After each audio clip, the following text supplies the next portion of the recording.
Chapter 16. In the Breath of Lyon. The rain let up, and I stood dripping at the mouth of the cave. I felt better than I had ever felt in my whole life. I was high above the war, high above my house, in who knew what dimension. There must be many realms and dimensions in God's universe. His universe is not ours. It is not what we see. He is beyond our imaginings and our intellects. He is the beginning and the end, of which there is no beginning and no end. My heart, mind, spirit, and soul opened to a new freedom as I pondered this deeply. How many levels of war, rest, and realms can we enter in our learning? How many journeys? "There is no end," I said out loud. "We will go on forever, growing up in your great big love adventure. For all eternity, as much as we want to know you, we can keep knowing you more." I began to float. Perhaps I would head back down to the house and discover another room. Or I floated off the mountainside into a fog. It was so thick I could not see even 1 foot in front of me. It was very peaceful. Then I bumped into something. "Honey," I said, surprised to see Cameron. I could barely make him out in the fog. "What are you doing here?" "I followed you, and Jesus had ended up on this cloud," he answered. "This is a great vantage point. Watch." The fog cleared enough for a moment to see beyond it.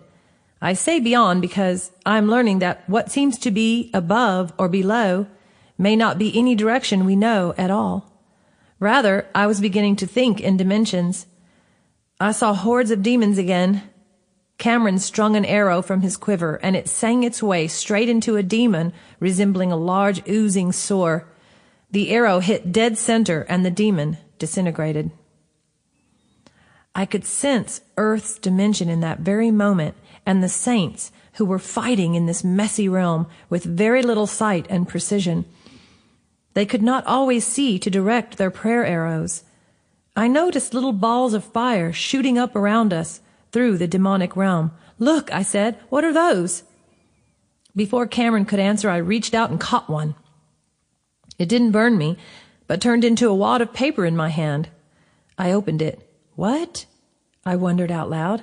"It says, 'Please, Lord, heal this cancer.'" "Cancer, honey, it says cancer. I think this is what you just killed. This is a prayer that got through.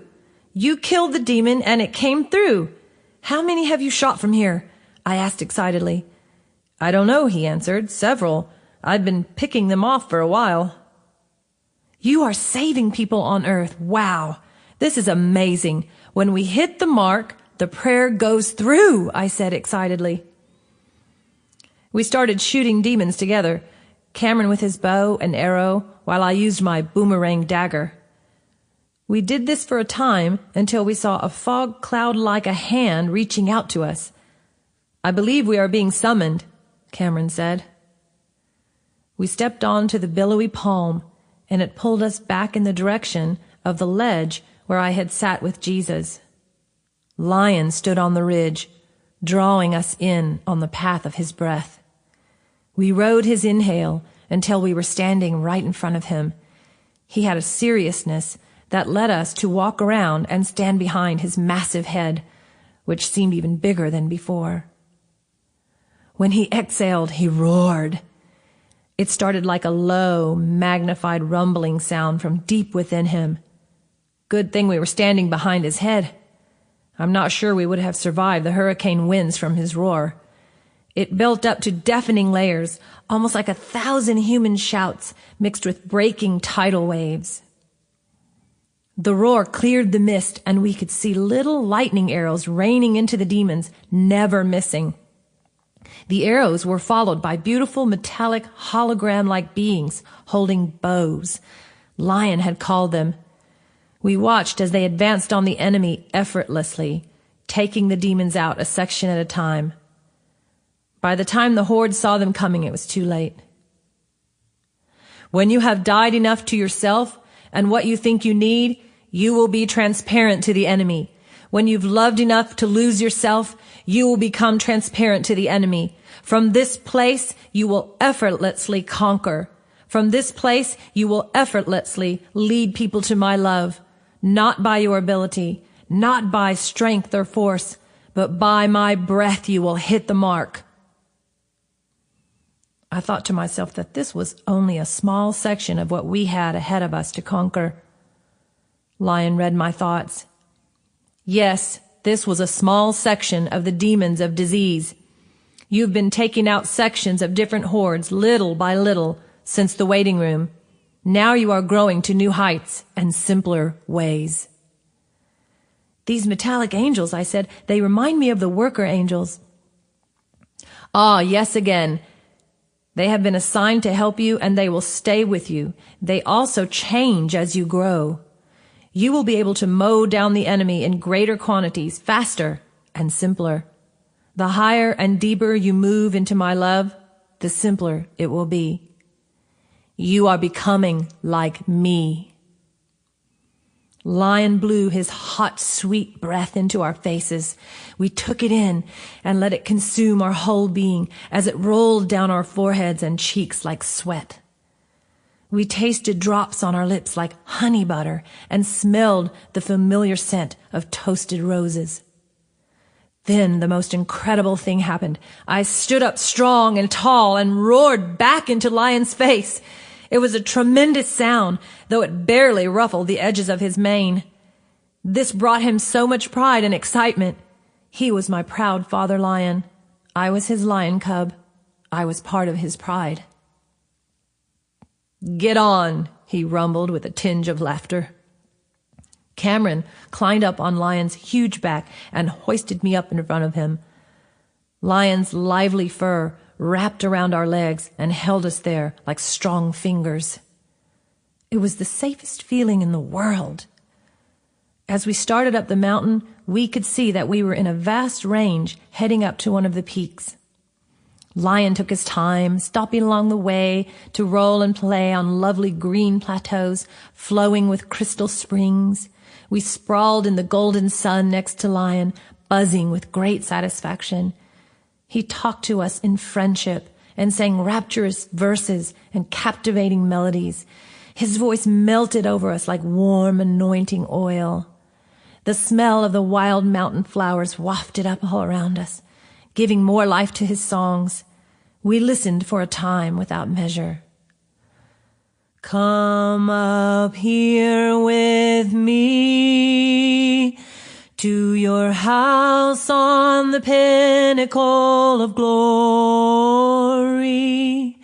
where you can view in peace the comings and the goings of all my realms.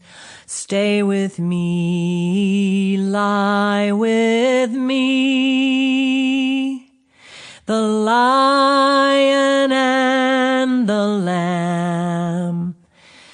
I am the one. Come up here and join in the fun and learn precision prayers. Be still, and I will take you there. And this you can share with everyone.